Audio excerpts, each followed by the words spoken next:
How do you like the new intro, guys? I decided to get a little more fancy.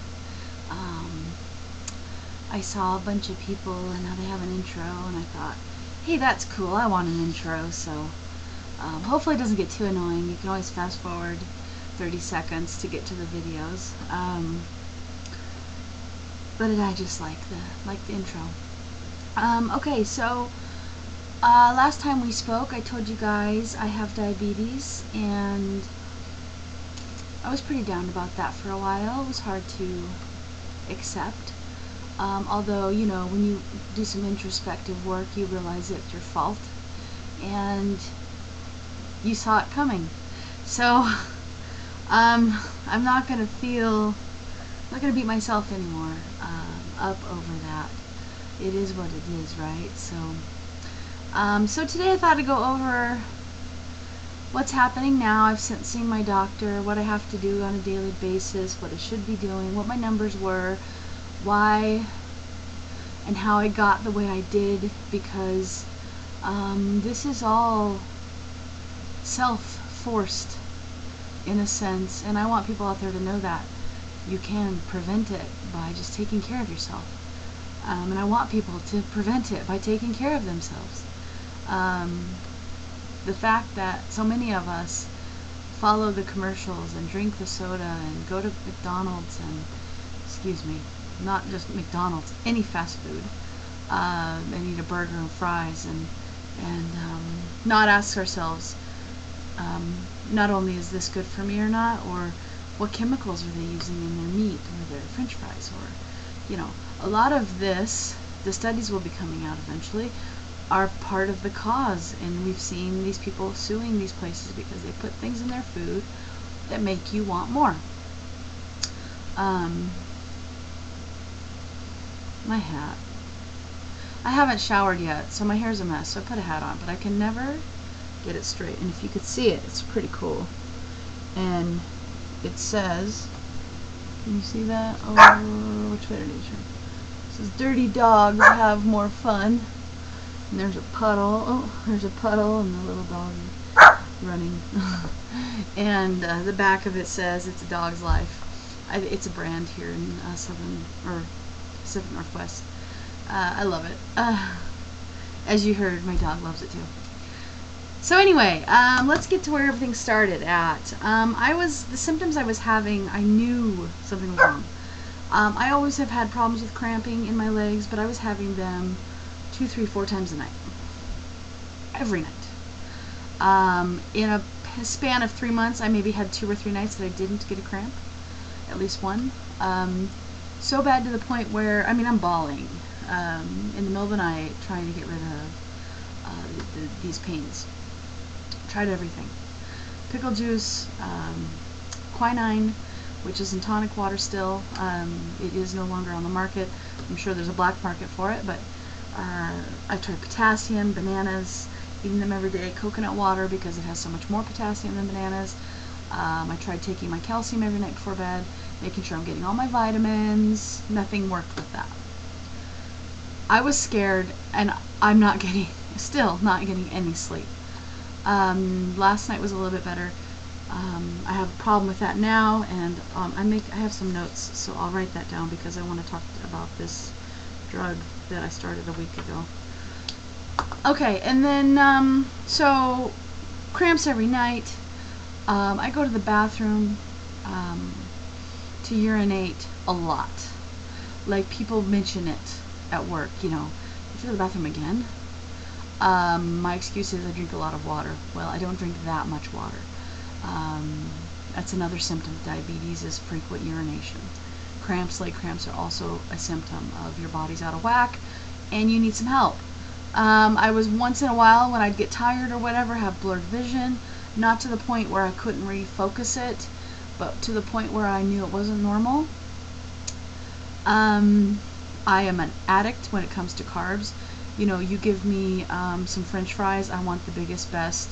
I'll eat them till my stomach hurts. Ice cream, bread, pasta, those are my favorite things. I could have a meal consisting of just carbohydrates and I'd be happy.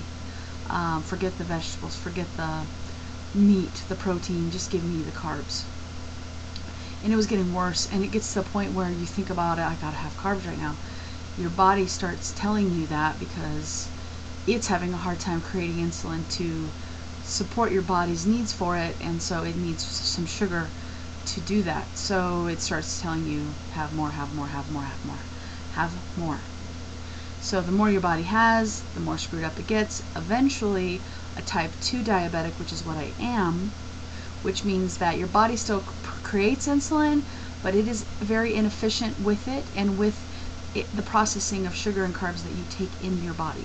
It is having a hard time. A normal body will take in the carbs and sugar, process it as it needs, give you as much insulin as you need to do it, and take care of it. My body is very inefficient at that. Type 1 diabetic is where your pancreas just stops producing insulin or produces hardly any at all. Then they start giving you insulin shots. You have to have insulin to survive on a long-term basis. There are people I know, I've heard that my aunt used to go without her insulin because they couldn't afford it. Well, go without something else. You could tell when she didn't have her insulin. I'm surprised, she didn't have anything worse happen to her. Thank goodness now they've got something figured out with a pharmacy that I don't think she'll ever be without it again, but that's scary stuff. Okay, so I'm type 2 diabetic. My numbers were crazy. A1C, which is a test of a period of about 2 months of how much blood you have how much sugar you have in your blood.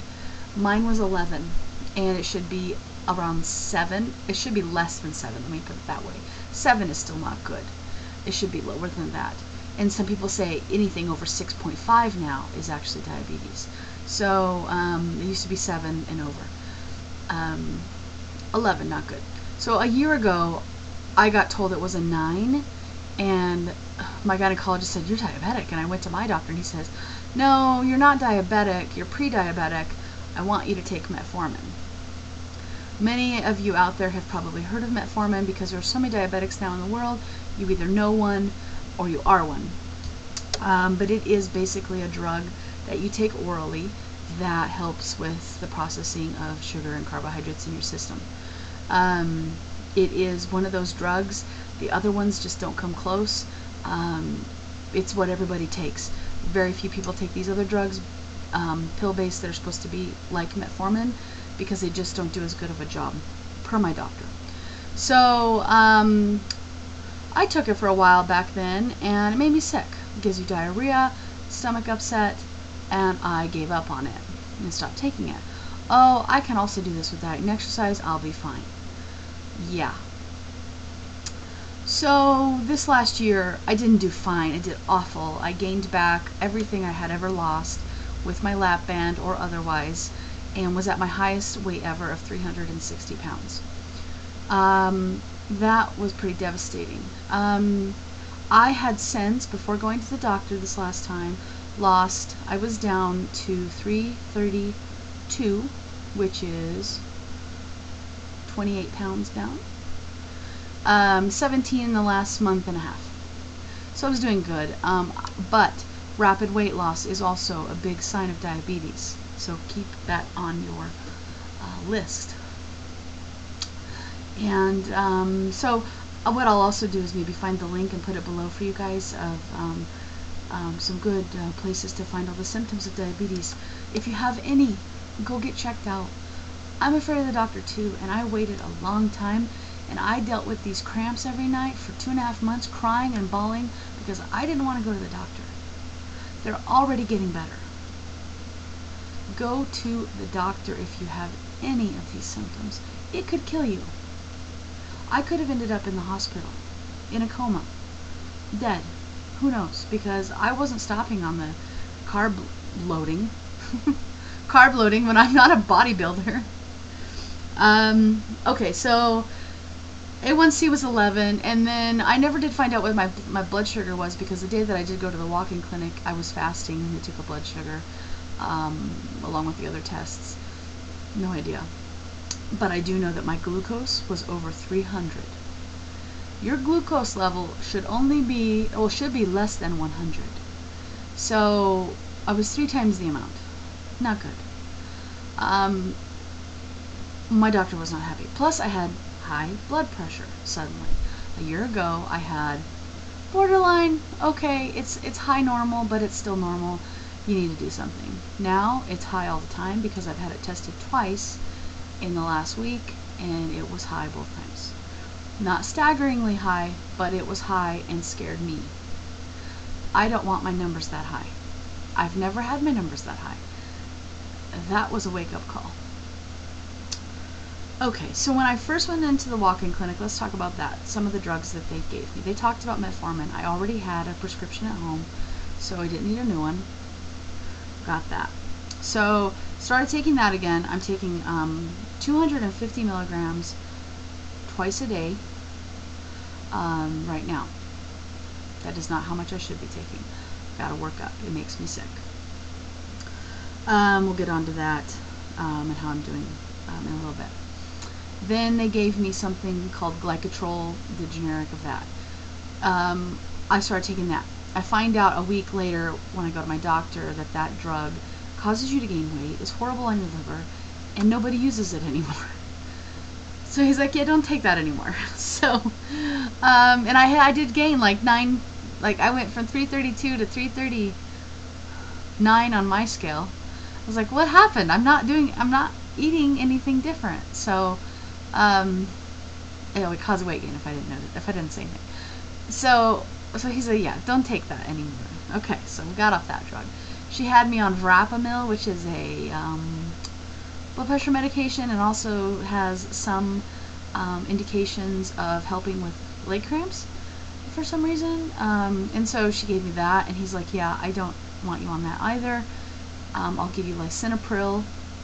Lisinopril is also a, and I don't know if you can tell if I'm getting red. I took it again last night.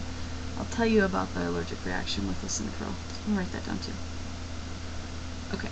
So, he gave me lisinopril, which also helps protect your kidneys, I believe, when you're diabetic. Something like that.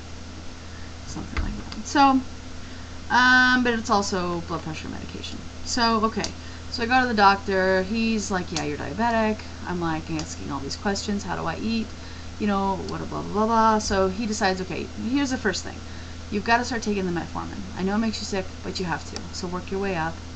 I have been, and I will tell you, I've been on this dosage for over a week, and it is getting better.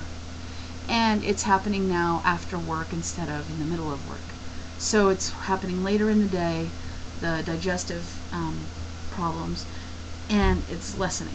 It will increase again once I up the dose, but I'm going to stay here at 2 weeks and then up the dose to another 250 milligrams a day. I need to get up to, so right now I'm at 500 milligrams a day. I need to be taking 2,000 milligrams a day. Long way to go. So for now, this will work. I see my doctor in a month. We'll see how far I can get between now and then. So I'm taking that and lisinopril for the blood pressure. There is a side effect, and I am a person that's allergic to a lot of different drugs. I found out in my older age. Penicillin, a lot of other antibiotics don't agree with me, and there is a possibility you can be allergic to lisinopril. So I go to work. First day taking it was Thursday. I go to work Friday. I have this ring right here, bright red. Bright. I mean, looks like I painted my face to be a clown.